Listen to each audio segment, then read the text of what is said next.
কলারোয়া বিএনপির রাজনীতি।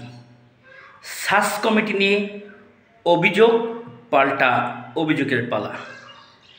বিএনপির সাবেক এমপি হাবিবুল ইসলাম হাবিব গ্রুপের লোক প্রতিনিয়ত হুমকি দিচ্ছে মেয়র আক্তারুলকে এবং আওয়ামী লীগের দোসরদের নিয়ে মিলেমিশে থাকার কথা বলছে তারা।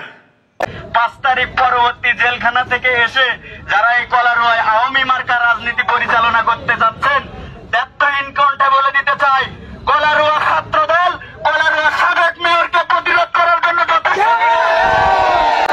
যদি মনে করে আপনাকে 5 ঘন্টার ভিতরে কলারোয়া থেকে বিতাড়িত করে দেবে। অপরদিকে বিএনপির সাবেক মেয়র আক্তারুল হোসেন একই অভিযোগ করছেন। তিনি জনসম্মুখে ছবি নিয়ে সরাসরি হাজির হয়েছেন। ফুলাবাড়িয়া ইউনিয়নের শহীদুল চেয়ারম্যান, যিনি 18 সালের নির্বাচনী জনসভায় লুৎফুল্লাহর পক্ষে লুৎফুল্লাহ ভোট চাচ্ছে, সেই স্টেজে উনি অংশগ্রহণ করেছেন। এই নামটি কে দিয়েছেন? এই নামটি আপনারা দিয়েছেন, আমরা কিন্তু দেইনি।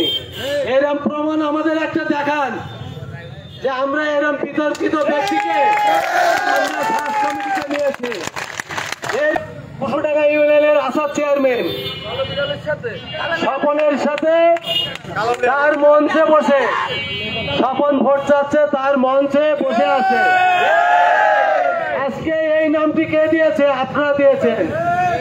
আসলে কলারোয়া বিএনপির রাজনীতি কোন দিকে যাচ্ছে, কোন দিকে মোড় নিতে পারে? এই কি সহিংসতায় রূপ নিবে? আপনারা কি মনে করেন? বিএনপির বিরোধী দুই শিবিরের আক্তারুল এবং সাবেক এমপি হাবিবুল ইসলামের হাবিবের ভিতরে কেন ঐক্যতা নেই?